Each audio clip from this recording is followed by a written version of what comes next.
From incarcerated individual to agent of change, Keith Royce turned his time behind bars into a mission to rebuild lives. As Executive Director of Gatekeepers in Hagerstown, he's helping men become productive, responsible members of society, with an impressive success rate higher than any other program out there. This is what real transformation looks like, and this is what we're talking about tonight on Mid-Maryland Votes. Okay. Welcome to Mid-Maryland Votes. I am your host, Mark Flynn. With me is my co-host, Ethan Lowen. and we have a very special guest tonight. Keith, could you introduce yourself for our viewers, please? Good evening, everyone. My name is Keith Royce. Glad to be here. Keith, can you give us a little background on you're part of the Gatekeepers? Could you explain what that organization is and what they do, and also what your role is in it? Sure, be happy to. I'm currently the Executive Director, have been for about 6 months now. Prior to that, I was the Operations Director. Gatekeepers is a nonprofit founded here in Hagerstown back in 2013. The idea for Gatekeepers was birthed actually inside a state prison where Bill Gertner, who's the founder, and myself were both locked up. We spent a couple of years doing a lot of laps on the rec yard talking about we need to do something productive with our lives when we get out. So that was the beginning actually of Gatekeepers. Bill came straight here when he was released, and he started Gatekeepers up from his Social Security check, a lot of sweat equity, and a lot of shoe leather. What is the mission of Gatekeepers? Mission of Gatekeepers is to help men and women get ready to come out of incarceration and come home and stay home and thrive. So we actually go inside the local state prisons and detention center, and we teach a class on reentry to prepare folks. We have a workbook that's been digitized. It's on tablets inside all the Maryland state prisons and the Washington County Detention Center. And it's actually gone nationwide. We're in over 1,400 correctional facilities. And in the last 3.5 years, over 12,000 inmates have completed our workbook on their little tablets. And we get mail. What does the workbook consist of? The workbook is focusing on 4 key areas of an individual's life: occupational, educational, personal, and spiritual areas. We ask them to identify goals in those areas, and then we work on helping them find the resources to achieve those goals. We call it the business of living. While you may create a reentry plan for today, we tell them you're an incorporated business. How's your business been running? Chances are, if we're talking about this inside a prison, your business took a little left turn somewhere. We want to get you back on track. We want to get you productive as a business and as an individual, as a returning citizen in the community.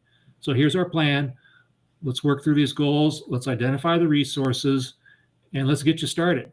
So the workbook will do that. It asks some pretty guided, simple questions in each of those 4 goal areas and has them put together a plan, a reentry plan.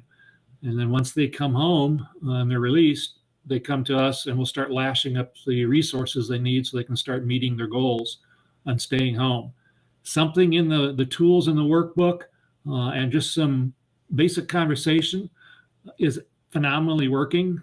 We've got about a 98% success rate in keeping people home. If you flip that coin around, that's called a 2% recidivism rate. Right. Compared to anywhere from 30 to 40 to 50% around the state, around the county, around the nation. It's 60%. Yeah. And when you look at the dollar amounts of this, it costs about $45,000 a year to incarcerate somebody. 2 or 3 months of reentry support costs around $4,000. So there's a huge ROI. I mean, I'm not a math major, but I can appreciate those kinds of numbers. But beyond the numbers, it's human souls, people, actual people that we're helping, because they get hope. They suddenly realize there is a way of breaking this cycle. There is a way of being productive and a member of society once again. And this workbook works phenomenal in making that happen. And those are actually phenomenal numbers. I mean, a 2% recidivism rate is a fraction of the norm. How long of a period of time are you measuring that by, that 2%? We measure it every quarter, and we've been collecting data for about 3 years now. Wow. How much does drugs and alcohol come into the mix as far as gatekeepers? What kind of services do you use for people who are recovering from drugs and alcohol? Since the majority of people who go to prison have drug and alcohol histories. Yeah, that's a fairly common set of charges that folks will come out with. They get some treatments while they're inside, but there's a lot better and more effective treatments on the outside. And we know who the different providers are. So if they need to get into a 30, 60, 90-day treatment plan, we can help set that up for them.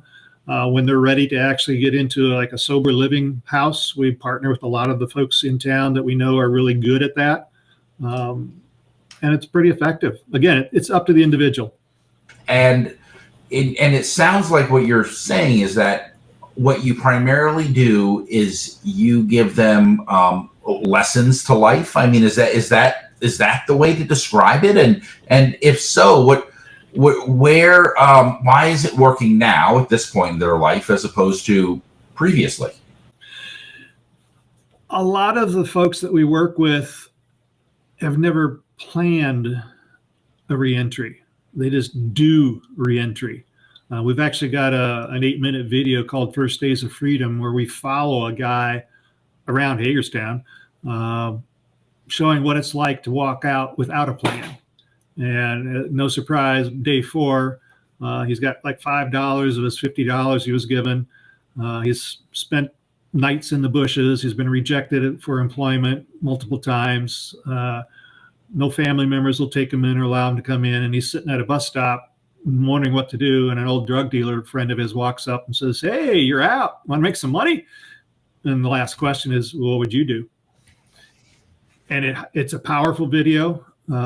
Interestingly, the guy we had star in the video had just gotten out, had done his workbook, was saying all the right things. And 6 months later, he was back inside because he was trying to do the good stuff on one side, but he couldn't let go of the bad stuff on the other. So it caught up to him, and he wasn't ready.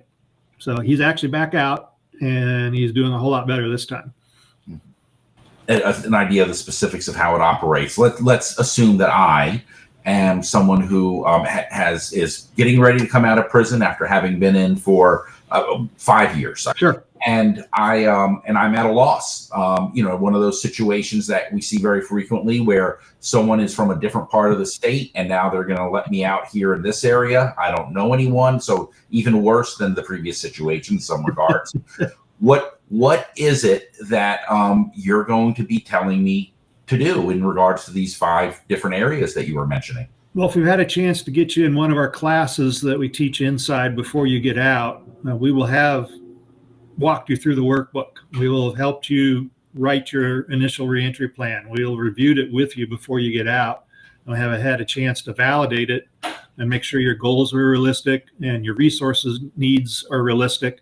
And we'll have already told you up front, yes, these are things that we can directly help you with. These are things we're going to refer you out to, but we have the resources for you to get to your goals. You're on track. And I tell every time I go in and teach, I tell them it's the horse and water thing. I can lead you up here and I can show you this great taste in water, but you got to actually do something with it. So our workbook's full of fantastic tools, and I'm going to teach you how to use them, but you got to actually use them. But in your case, we would have walked through the workbook with you. We would have a good idea of, do you have a home plan? If you're not, one of the first questions is, if this is where you just ended up and they just dump you out here, where's home? Is there anything that's tying you here? Because if you need to go back to Baltimore, or if you need to go to New Jersey or Texas or Florida, I'll get you on the bus and we'll get you to where you need to be. We've done that a number of times. Not a problem. As long as we got some grant funds, we can get you back to wherever home is, assuming you're not tied to Washington County for some reason. We have some folks that, I really want to go home to Baltimore, but I got to be on probation here for X number of whatevers. Okay, that's fine. Let's get you started. But do you know that you can request transfer of your probation to another jurisdiction? Oh, you didn't? Okay, well, let's talk to your PO, because that's one of the things you got to do within 72 hours of getting out, is you got to go see your PO and check in. And then you can start talking with your PO about, hey, I really don't want to stay here. Can we transfer me to Baltimore? But assuming you're here and you want to stay here, we think of Maslow's hierarchy, the bottom couple layers, we call those basic needs. So food, shelter, water, clothing. Maslow wasn't aware of cell phones, but now cell phones are part of that bottom layer of basic needs. So we have a package of things that we call basic needs that we can help you with. If you don't have a place to stay, I've got about a 99% success rate of getting you in a safe bed that night. We have some really good housing partners that, not a problem, we'll get you in there. You may be with 5 other guys in a room, but you won't be outside. So we can get you in a bed pretty quick. We'll want to find out, what are you doing for a job? There's a job versus career, and we will already talk through that in the workbook. You may need to get that midnight dishwasher job at the restaurant because you need the job, you need a paycheck because you're going to have to start paying rent, and you have to start paying probation fees, whatever. What's beyond that? So we'll work with you for a couple months on those basic needs. We'll get you in the house. We'll hook you up with our jobs coordinator who's got the pulse on the community, knows the employers that are willing to give somebody with a record a shot. If your skills match something they're looking for, they'll at least give you an interview, and then you get to sell yourself. If you need some basic clothes, because you don't usually get much when you walk out unless you bought it on the inside somehow, we'll get you some basic clothes. And if you get a job and you need some steel toe boots, we'll get you some steel toe boots. We'll get you a cell phone, basic cell phone, basic smartphones. We'll do housing 2 weeks at a time because we want to see if you've got some drive and determination to stick it out. But we'll be working with you on a budget. Make sure you can manage your money well. So inmate Ethan now is out of the institution. You guys have picked him up. You found him a place to live, possibly a job. You have provided him clothing if he needs it, even some of the equipment, and a cell phone. Yes. Where does all these resources come from? We operate a lot off of grant funds, state and local grant funds, as well as donations. So I think year to date, like this year, we've handed out about $175,000 in what we call basic needs supplies. And that's been working for several years now. We've been able to meet the needs of those that are coming through our doors looking for help. We haven't had to turn anybody away yet. So that's where the funds for those resources come. We also partner with agencies that have their own funds. So there's folks that I know if someone needs a birth certificate, I can send them over to those folks, and they've got the funds to cover that. So we're familiar with a lot of the other related needed resources in town and partner with them. But the biggest thing I'm going to tell Ethan is you need to come every Saturday morning to our resource club meeting at Trinity Lutheran Church in the fellowship hall. Every Saturday we meet, and it's a bunch of folks in reentry, a bunch of folks in recovery. More importantly, it's a bunch of community resources that show up. Housing providers show up. Employers show up. The health department shows up. MBA will show up. Insurance providers will show up. And we'll have selected speakers throughout the year. We just had HCC's Jack Durer come out and tell us all about the workforce development opportunities and the funding that's available for the 37 different skilled programs that folks can get into. MBA will come in, they'll bring an MBA computer and sit down and tell people, this is what you need to do. This is, you don't have to wait in line. You only have to sit there and wait for the lady to have some time to talk to you. And she'll process 30 or 40 people in a Saturday morning. Wow, that's amazing. We have a mental health provider that comes in twice a month, and she lets folks know she's there. And then she goes down the hall to a private room, and folks go down and see her. As long as we got grant funds, we'll cover that first session for them. And this Saturday morning session is every morning in Hagerstown. Every Saturday morning in Hagerstown. We've had some past guests that told us you also have a visit from Mr. Roy Rogers. Is that the case? Yes. We have been able to provide a bag breakfast for those that successfully attend the meeting. So you get a ticket when you sign in, and you hold on to that ticket and you sit through the meeting. And then you get to have a breakfast on the end of the meeting. End of the meeting. Very brilliant, Keith. Yes, it took us a little while to realize that because we had some dine and dash at first. And so we switched it around. And does Roy Rogers donate that, or you guys pay? No, we got to buy it, unfortunately. We run $400 or $500 every Saturday in breakfast. We get a discount. Yeah, it does sound like they give you a discount. Yeah, a little bit. Shout out to Roy Rogers, man. No, we love them. We got a great relationship with them. During the meeting, while they're sitting there, Bill's still running the Saturday mornings. He'll go through the room and he'll recognize all the resources that are there, and he'll call them out. So Mark, if you're a resource, okay, Mark from Resource One, stand up so people can see you and give us a couple of minute rundown of who you are and what you do. So now people sitting there knowing they need certain resources to move forward in their plan, they can start matching names, faces, and resources. So at the end of the meeting, when they're eating their breakfast, they can go, I need you, Mark. I need to talk to you about whatever you got. I guess one question that I have in regards to that is that you are not the only organization that offers those types of services in general, like in a general sense. I mean, there's literally in Maryland, there's thousands of nonprofits that intend to help inmates, and they would describe in very similar ways, I would imagine. And just in Hagerstown alone, there must be dozens. What is it that sets what you do and how you do it so different? Because the results that you're getting are dramatically different than the vast majority of every other nonprofit and program I'm familiar with.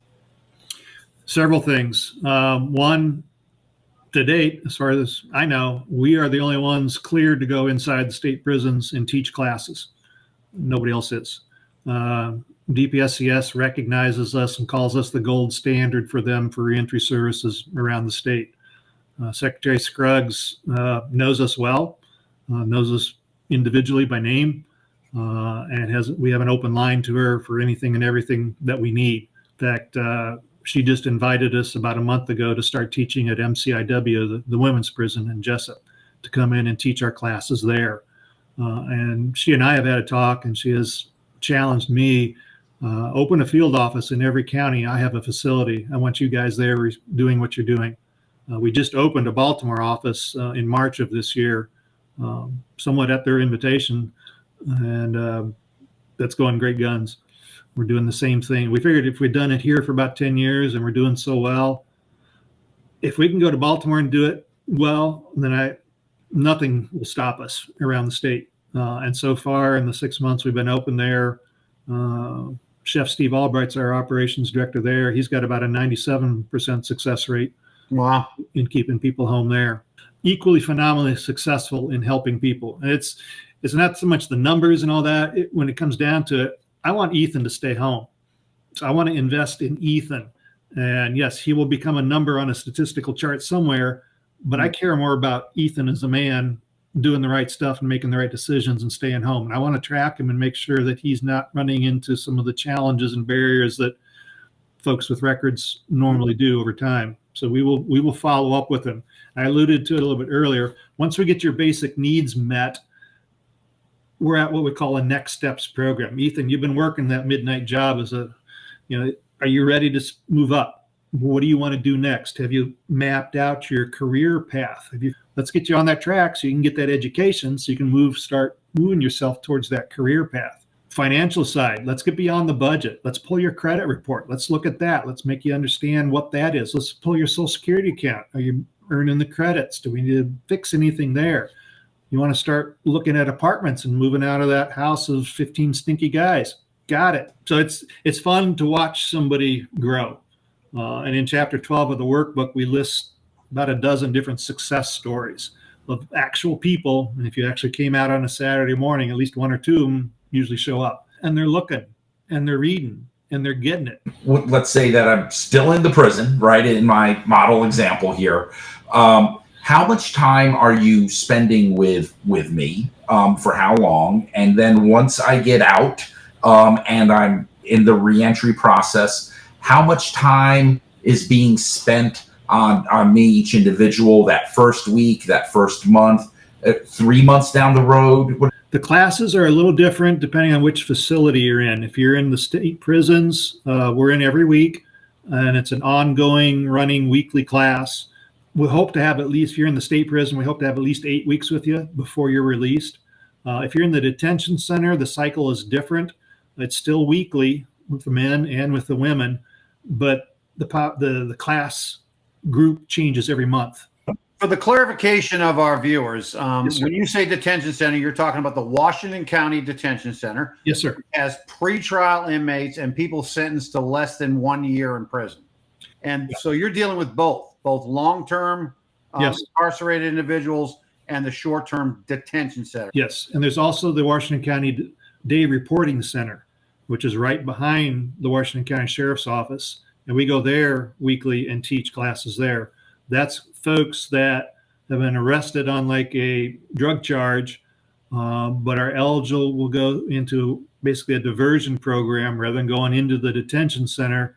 So we're in all 3 state prisons, the Day Reporting Center, and the detention center in Washington County. That's so correct. Your staff that does these classes, is it all volunteer basis, or are they on salary, or how does Gatekeepers take care of all of the overhead for running these programs? Grant funds again, and donations again.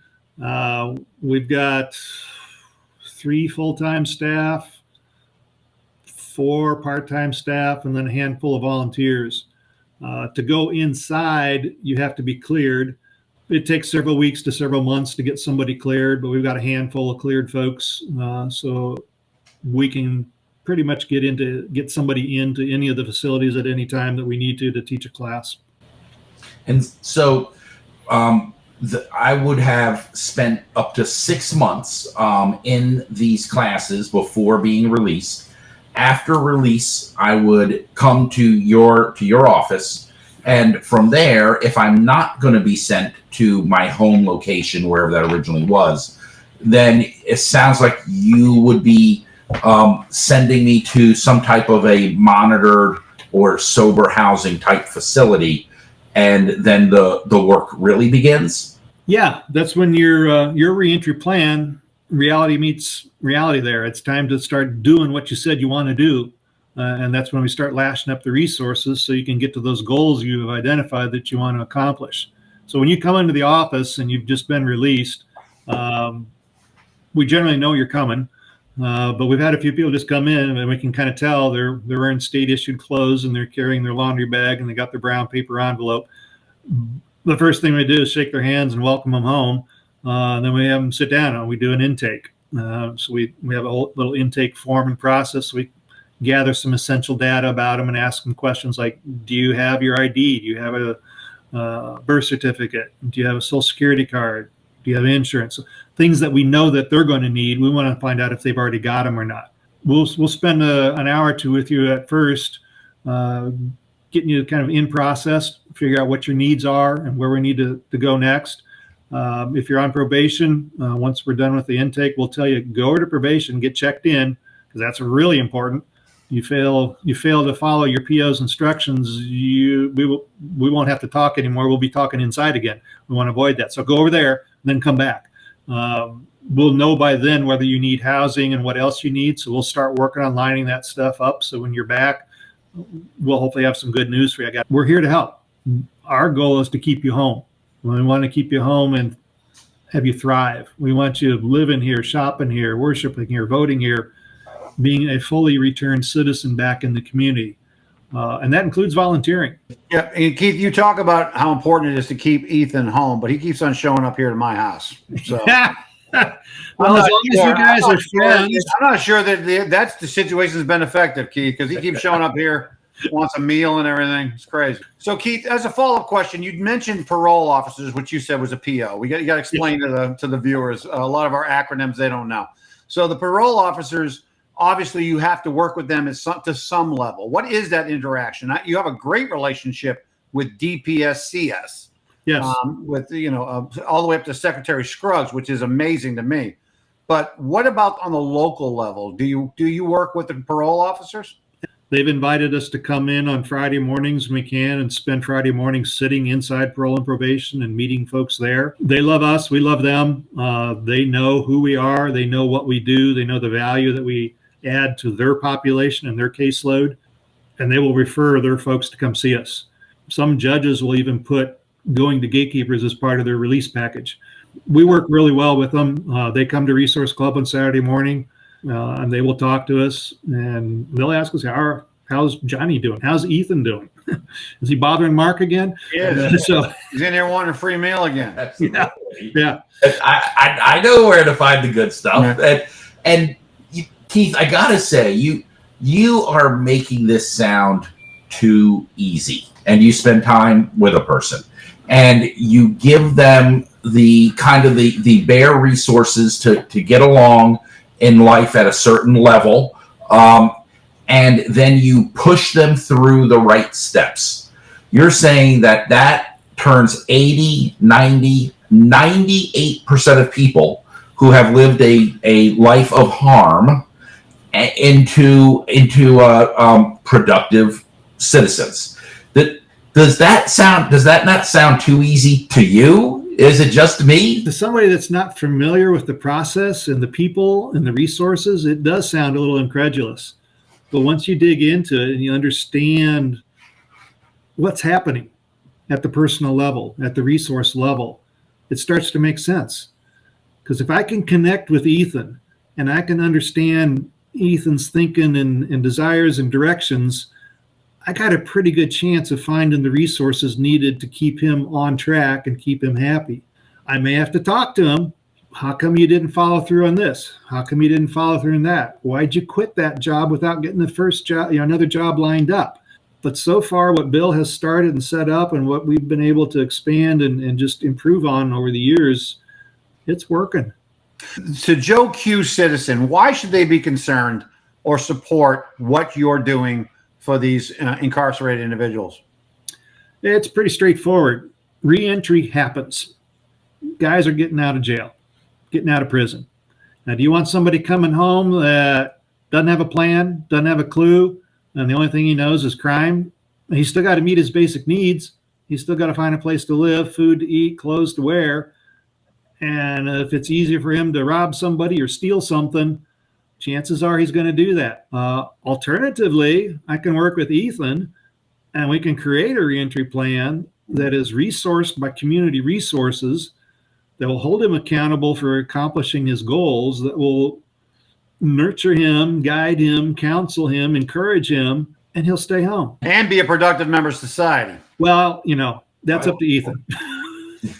Your organization is well known to have these results. To hear the actual numbers is very encouraging, but you truly are in the minority. There's other organizations that also can rightly claim to have very successful records, but your group of organizations that can make that claim is a very small percentage of all the organizations that are out there. My question would be, for the average citizen, or perhaps even for the politician who has been tasked with kind of identifying the organizations that are making the progress and determining if more funding and should go to those organizations be expanded, how is a person supposed to delineate between the organizations that have the results and the organizations that don't? Well, your average citizen, a lot of them understand Hollywood versions of prisons and jails and inmates and ex-offenders. And so that's sometimes a little bit of a hurdle to overcome if they don't personally know somebody that's been through the system and understand reality versus movie land. We are very transparent in how we do what we do and the data we collect and how we collect it and how we report it. We have no problem in sharing any of the data that we've got. We're letting people talk to our people. We've had different organizations come and request us make presentations to them. I was in West Virginia yesterday talking to a church group who wanted to know more about reentry and what they could do to help their local reentry group there. Garrett County has invited me out to do a train the trainer session there. DC's invited us down to do a information and a future train the trainer session down in the Georgetown area. Political wise, we've got very great relationships with our local delegates, with the mayor and the mayor before and the mayor before. We've got fantastic relationships with Sheriff Albert and Chief Kiefer and their staffs. They know us, they love us. Senator Quarterman is aware of us, appreciates what we do. Last year, we took a field trip to the General Assembly. Then we walked the hallways before and after and met some of the other key folks. It's fun to connect with some of those folks that sometimes you might think would be doubting Thomases or roadblocks. And it's the same concept. Let's sit and let's talk. And then I can start throwing out some of the stats and some of the dollars. And it's like, really? I didn't know. I thought, well, here's the data. And it's like, wow. So I've probably at least moved you to a neutral and maybe a little bit of a advocate. We've had pretty good success. If we can just get a chance to talk to somebody. People see the Hollywood version of all of these things, but the reality is somewhat different. And it is a situation that is tragic, but there is a much greater deal of hope than what is typically been seen. And you are an example of that, a relatively rare example, but hopefully as you continue to grow and you continue to more and more people become aware of you, and organizations like yours that follow the same basic tenets, it won't be such a rare event, and we really can begin to turn a rehabilitation and recovery around as well. You mentioned earlier the inmates going to Baltimore and wanting to get out of the location. Why is the DOC or the Department of Public Safety not releasing these people to where they come from? That's one of the problems we've seen in Hagerstown, right? Yeah, that's one of Senator Corcoran's pet peeves. And because we've been working with the reentry coordinators at the state prisons, that is happening less and less. So can you explain to me, do the inmates have an option to be released where they offended or where they live or where they lived a record, or are they simply released from what the last facility they served time in? Generally, it's the last facility unless there's extenuating circumstances. Like you may be locked up on Eastern Shore, but your crime was committed in Washington County and you're going to be on probation in Washington County. So they will transfer you back to Washington County at some appropriate point before your release, so that when you're released, you're here to serve your probation. There were a lot of people that basically just got dumped here. But there's been about a 20% reduction of that since we've been going inside and working with the reentry coordinators. And they understand that dumping folks in Hagerstown, while convenient, may not be useful for that person or for the state writ large or the counties specifically. Certainly not the community. The community doesn't benefit from that. Especially if their home plan is Baltimore or Easton or wherever. Why would you want to leave them here like a fish out of water? Why not get him back into his support system? Well, as a citizen of this area, Keith, we really appreciate all the effort you put into this. Because as you said earlier, people who become productive members of society don't prey on society. Exactly. And so every citizen of Washington County and the region should be supporting you and your efforts. And we applaud you, Keith. Your success rate is above belief. I mean, just an amazing... I mean, recidivism rate across the country is 60%. Yeah. The fact that you have 90% plus success rate is absolutely stellar. It's miraculous, really. So, and it's not rocket science. No, it's human interaction with compassion and dignity. And so there are folks that have been ex-inmates that want to give back. And so they're going into certified peer recovery specialist training. They're volunteering with us. They're our ambassadors. They're going out and helping raise community awareness, because they'll just candidly go out to groups and talk and tell their story and let people know what the real truth is. And we're doing the same thing at the organizational level. We're members of the chamber. We go to the monthly business and social hour events. We go to Rotary Club meetings. We go wherever we're invited. We have a chance to help raise the community awareness, demystify what an ex-offender is, explain what a good reentry process is versus a no-plan reentry, and it's well received. Most of the comments is like, I had no idea. Are there any final thoughts you want people to know? I think probably just that. Just be aware of what we're doing, the value we're trying to add to our community to bring individuals home and get them back into society, being productive members of society. We want Ethan to come home and stay home. And more than that, we want him to thrive. We want him to be a contributing member of our community once again. And that happens with reentry planning. And you guys are more than welcome any Saturday morning to come and check out the Resource Club, because that's where things are really happening. The resource is the Resource Club only for ex-offenders, or No, is it for anybody everybody can in the come. public? Anybody can come. Okay. And so you can give Ethan a Roy Rogers bag when it's completed. I would be happy to personally serve him his choice of a ham sausage or just plain egg and cheese or bacon, egg and cheese sandwich. But what I think Mark is trying to hint at is he wants me to bring it back to him. Yes. Oh, Especially the biscuits and gravy. well, Ethan, you're gonna have to work that one out with Mark. Well, Keith, again, thank you for being with us. We really appreciate you. This has been a great episode of Mid-Maryland Votes. Unfortunately, we're at the end of our time. I am your host, Mark Flynn. With me, as always, is my co-host, Ethan Lowen, and our special guest, Keith Royce. Thank you for being with us again, Keith. Redemption isn't just personal, it's our shared responsibility. When men rebuild their lives instead of prison, families grow stronger and communities thrive. Gatekeepers is proving that when we lift others up, all of our society benefits. Like, follow, and share on YouTube and Facebook for more stories just like this.